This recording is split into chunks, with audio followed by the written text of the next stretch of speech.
Bonjour, bienvenue, nouveau numéro de défense sur I24 News et c'est notre dossier de la semaine. Quand les sphères militaires et civiles se rejoignent, si les soldats s'illustrent généralement sur le champ de bataille, ils sont aussi appelés à la rescousse en cas de catastrophe naturelle. Et en la matière, Israël veut s'inspirer de la France. Des sapeurs-pompiers issus de l'armée ont suivi une formation dans le sud du pays. Nous les avons suivis. Nous sommes dans le sud de la France. Et si le tableau dégage une atmosphère pastorale, on se prépare pourtant ici au scénario du pire, celui d'une nature dont les éléments se déchaînent. Durant une semaine, des secouristes israéliens sont venus suivre une formation de sauvetage en eau vive pour faire face à des inondations. Des missions qui s'effectuent souvent dans des conditions extrêmes. Elles ont été recréées ici, à l'identique. La spécificité de ce bassin, c'est qu'on peut réaliser et recréer des mouvements d'eau qu'on va rencontrer nous en inondation dans notre département, dans toutes les villes de la France. Et exactement comme vous avez en Israël, les inondations en urbain ou en périurbain. Et ici, nous pouvons recréer ces mouvements d'eau. Et après, on a adapté, on a mis en place et on a créé des techniques de sauvetage pour pouvoir récupérer des gens qui sont à 70% des premières interventions, des gens coincés dans des véhicules, dans des voitures. Des scénarios auxquels la France a été confrontée ces dernières semaines, avec des crues exceptionnelles qui ont atteint des records. Ces intempéries restent ponctuelles en Israël. Elles sont aussi rares que spectaculaires. Ce qui se passe ces dernières années en Israël, c'est qu'on fait face à des pics de pluie. Pendant 2-3 jours, il y a des pluies très fortes. En janvier 2013, tout le pays a dû faire face à de très fortes précipitations. Ces unités que vous voyez en action ici, qui ont suivi des formations, ont fait un travail formidable. Il n'y a eu aucun mort. Et ce n'est pas un hasard, ils ont travaillé très dur. Et je ne peux que m'en féliciter. Ce savoir-faire, ces sapeurs-pompiers israéliens l'ont aiguisé dans le cadre de l'association Sapeurs-pompiers France-Israël. Elle organise chaque année ces stages que suivent une vingtaine de pompiers sélectionnés à travers Israël. Et les résultats se font déjà sentir.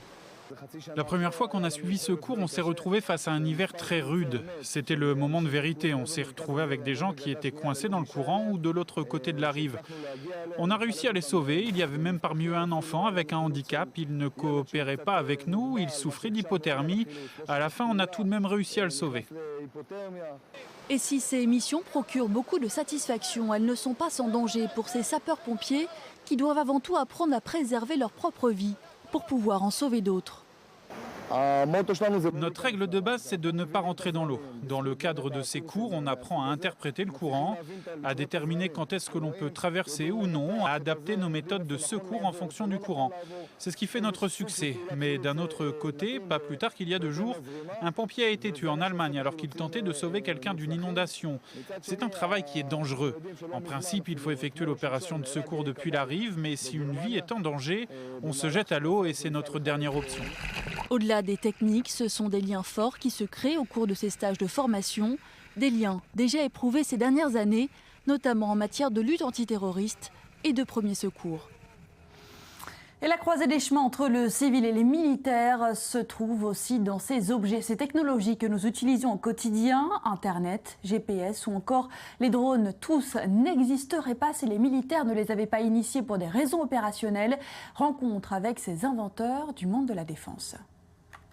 Au centre d'expertise aérienne militaire de Mont-de-Marsan, nous retrouvons Jean-Marie et Christophe qui travaillent à la division Innovation. Quand on innove, il y a des jours sans et il y a des jours avec, mais il y a des jours sans. Ouais. Ce jour-là, ils testent un prototype d'aéronef guidé à distance. Le travail sur les mini-drones est un travail qui émerge, c'est tout nouveau. On est en phase de construction. Aujourd'hui, il n'y a aucune armée, aucun mini-drone qui vole avec une pile à combustible. Donc l'objectif, c'est d'être la première armée qui mettra un drone à pile à combustible de manière opérationnelle.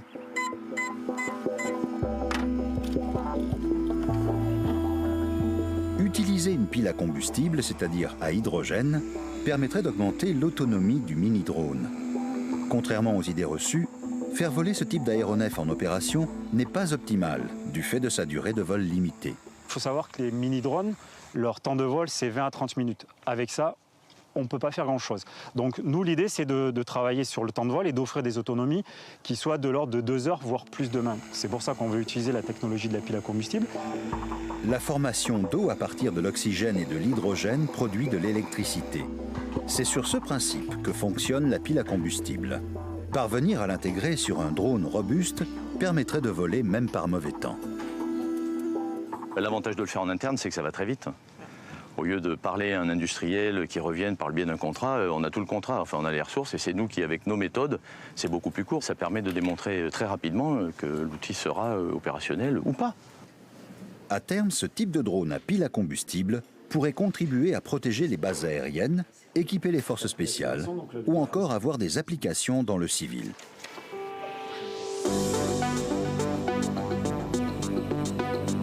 Certains de ces projets technologiques aux applications duales, militaires et civiles, sont soutenus par la Direction générale de l'armement via le dispositif d'appui à l'innovation appelé dispositif rapide. Depuis sa mise en place en 2009, plus de 300 projets ont été aidés.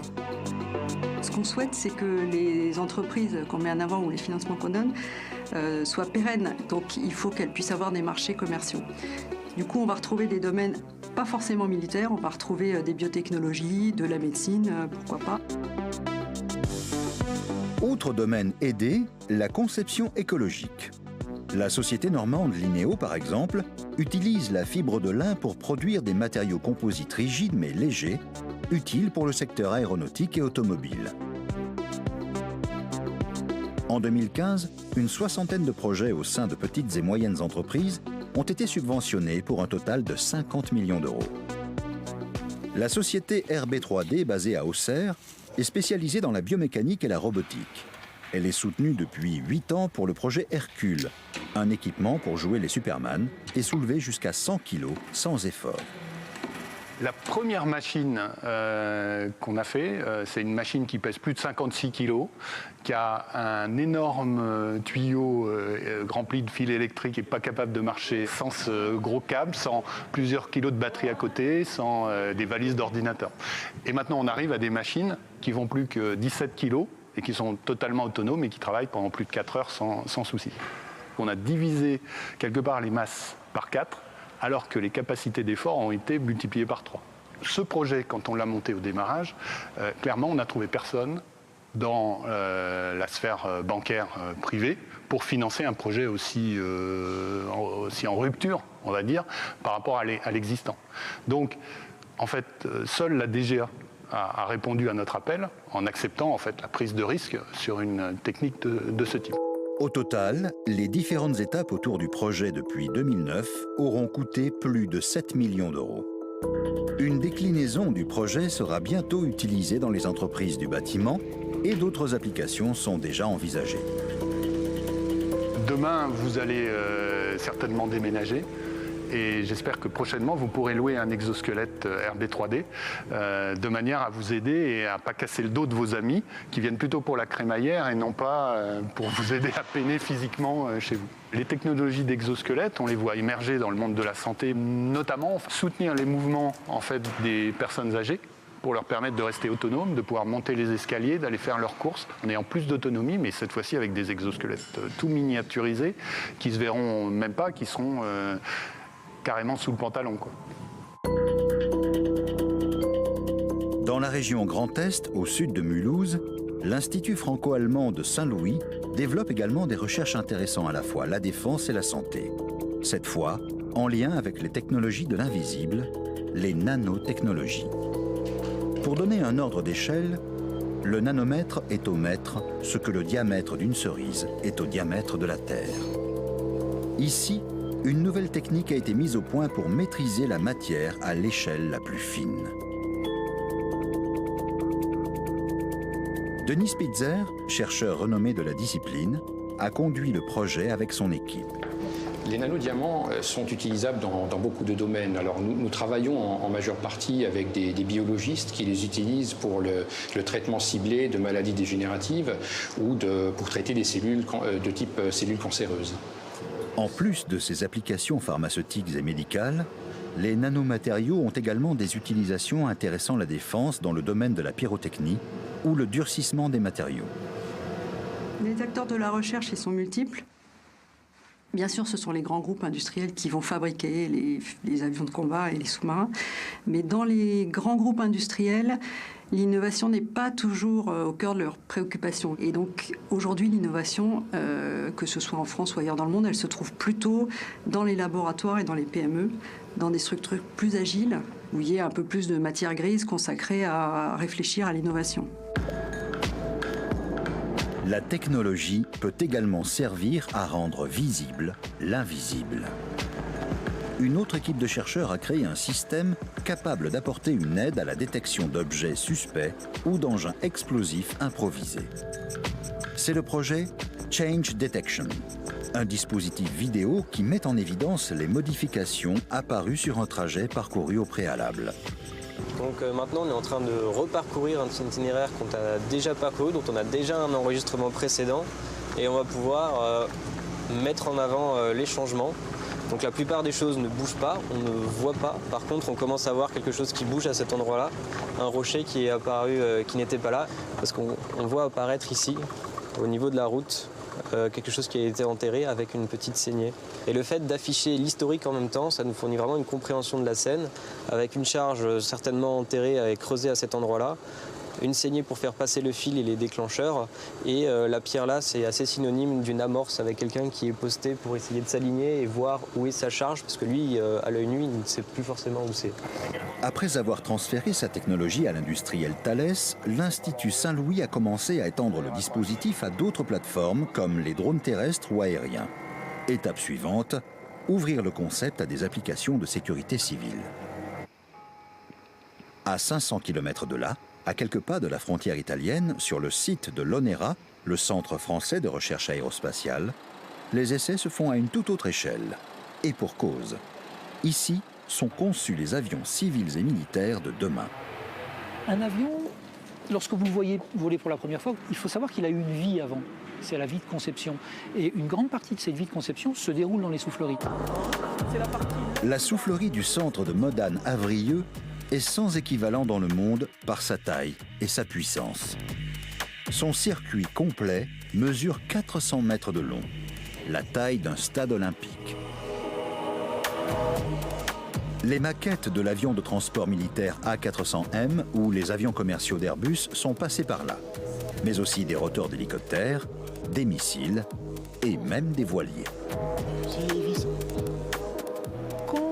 On travaille pour un industriel, le rôle d'une soufflerie, c'est de déterminer avec lui le meilleur choix possible, de façon à ce que son appareil soit performant et réponde au cahier des charges, qu'il aille loin, qu'il vole vite, qu'il emporte beaucoup de passagers.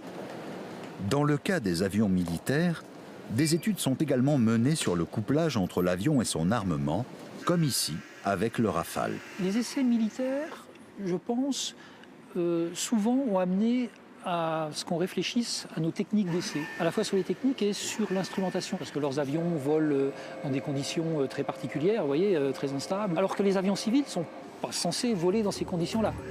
Sur les 730 millions d'euros investis chaque année par la Direction générale de l'armement dans les études amont de défense, une centaine est destinée uniquement à susciter l'innovation.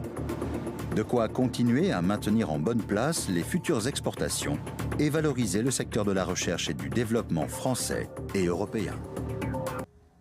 Voilà pour le dossier de la semaine, on va passer à l'actu défense à présent. C'est la livraison d'avions F-35 américains à Israël. Un appareil qui constitue un investissement pour l'armée de l'air israélienne car elle espère s'assurer une supériorité aérienne dans la région. Mais le F-35 ne fait pas toujours l'unanimité. Mathias Inbar nous explique pourquoi. On le surnomme en Israël le Grandiose. Cet engin, c'est le F-35, avion de combat de 5e génération, made in USA. C'est ce mercredi au Texas, en présence du ministre de la Défense, Avigdor Lieberman, que le premier appareil sera remis officiellement à l'armée de l'air israélienne. Les 2 premiers modèles devraient atterrir en Israël en décembre 2016. Objectif, disposer d'une flotte de 19 F-35 d'ici novembre 2017. Ils seront rejoints en 2019 par 14 autres appareils.